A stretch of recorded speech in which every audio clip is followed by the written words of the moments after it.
What's up, guys? Welcome to another episode of Culture Exposed, episode 4. Yeah. So check that out. We're still filming at Johnny's house, new location.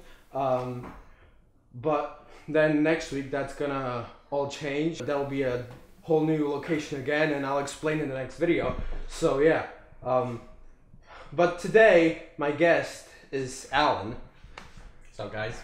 Yeah, so Allan is from Honduras. Honduras is a beautiful country, but it's not the safest place on earth. Yeah. Honduras has had some of the highest murder rates in the world at certain points in time. The murders are probably not spread evenly through the country, so there's definitely some locations in the country that are way safer than probably the rural areas. Allan here could give us a couple tips as an answer to our first question: how do you stay safe? Well, Honduras is actually the #1 country with more murder rates in the world. So yeah, but to stay safe, first of all, don't carry phones around, and don't go out at night, and don't talk to strange people. Usually cabs, you can't even trust taxi drivers, because there's people that have been robbed by taxi drivers, and it's pretty intense over there. Surprise, motherfucker.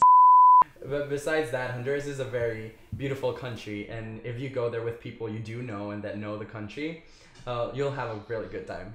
If he ever makes a travel agency, I'll hook you up.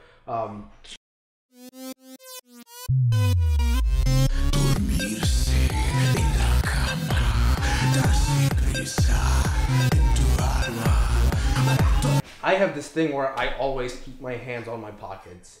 And that's a little extreme, but just saying, you figure out what you can do.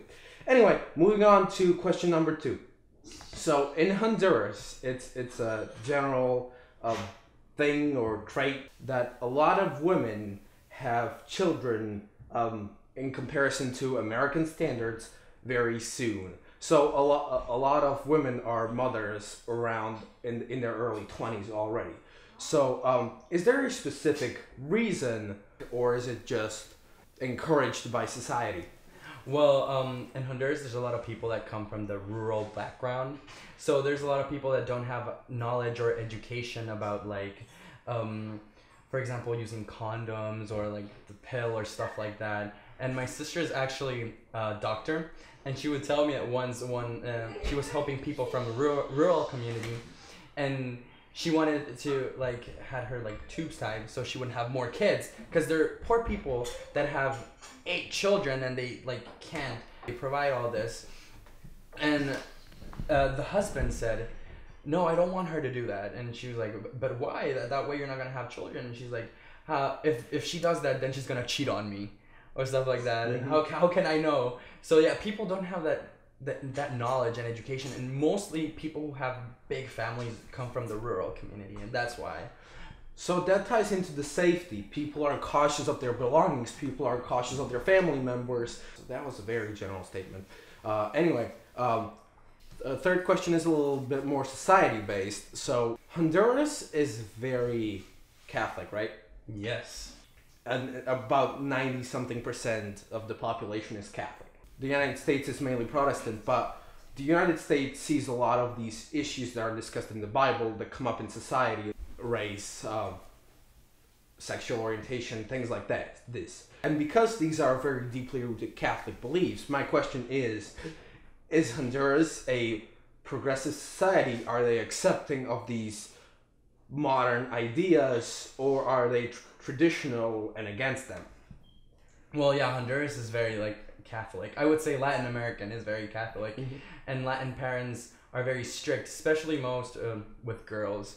So stuff with drinking, or sometimes their Catholic parents, they take it to the extreme and say dancing is really bad, because but depending on the family, my family is very open. They're very Catholic, and they're very into their religion, but they're open with For example, in Honduras, you can drink when you're 18, and when my parents, when we were 18, they were like, okay, you can have some alcohol, or like go out but come back at a safe time, but they weren't like all crazy. But yeah, most of the families, they are really like that. And since we are Latin descent, I they're not really racist, so they're accepting of other like cultures and stuff.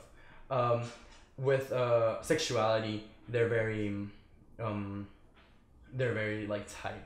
Like homosexuality is not well seen in Honduras. Hmm. So that's the only thing that they... Is that more like a passive, you do what you want, or is it more an active, I don't agree with it and you can't do it? It's more like an active. Like, there's always people who think A is right or B is right in the world, but over there it's yeah, if they would see like a homosexual couple in the streets, they would get bad talked, or like they could even like punch them, or like, so you don't see that very often in the streets. And most people, like, there's some people that are okay with it, but just because society says it's wrong, they also join the other people. Yeah. Do what everybody else does. Exactly. Do what the Romans do. So, who knows, we might see more of the progress come into it with these sections of homes that are aligned with these modern ideas. Moving on to the next question. When I first heard about Honduras, I had a very hard time imagining what it looks like. I had no idea what to picture in my mind. So I guess in terms of land and surroundings when you're in there, just give us a basic image. Well, for those who don't know, Honduras is a third world country. But when some people say third world country, they think that's all like deserts and cardboard boxes. But no, exactly. There's like the high class, the high middle class, rich people, middle class, and the poor sector. Honduras is very like nature-ish. There's a lot. We have like 3 Bay Islands, and they're very beautiful, and we have oceans, and the tail of the Mayan route ends in Honduras, so we have some of the Mayans, and we have waterfalls, and a lot of tourists go there. But yeah, like to sum it up, to like any other country, we have like our poor sector, our middle class, and high class, so you can see like nice houses, and then you go to another part of Honduras and you see like really poor people living there. But it's also very touristic too, so there's a lot of nature-ish and beaches, and it's warm, so a lot of people go there to like swim and stuff like that. Yeah, location, location, location, as they always say, as in location. But yeah, that's one of the reasons why you should try and go to Honduras and get past the danger, again in quotes, because the nature is really worth it. It's really worth it to go to the mountains and beaches and all of those nice things. 5th and last question, which is specifically about food and cuisine. And so, let's say you want to visit Honduras. Now you know what it looks like, or you've just decided, hey, I like nature. I want to maybe see that one day. What would you eat there? What are some of the unique Honduran foods? Well, Latin Americans or Hispanics like to eat a lot of spicy food. And even if it's not spicy, we add Tabasco to everything.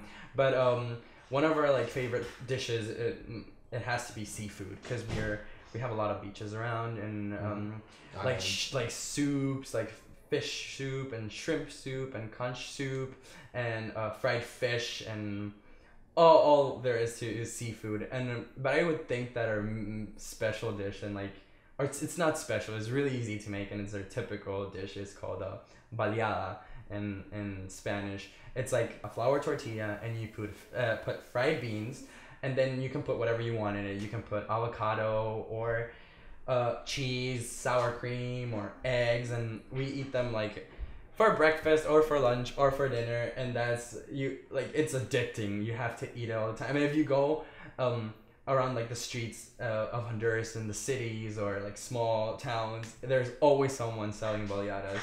That's like our main dish. And we also have for drinks, we like to make like fruit drinks, like tamarindo. I don't know what the word would be in English, but we have like strawberry juices, and like we're very into juices. And there'll be pictures. Like picture right here. It's gonna pop right here. There you go. But yeah, it's a very interesting cuisine. Like tourists, I've heard that is very good cuisine. You know, you're gonna get the tortillas and, you know, fill it up with stuff and some cool beach drinks. Yeah, so that, you know, again, reasons to check out the country, and, you know, and ways to connect with people from there. In conclusion, you know, it's not the most safe place, but definitely worth the visit. And if you're cautious of your surrounding, you should have a great time. And especially if you know somebody and they could, you know.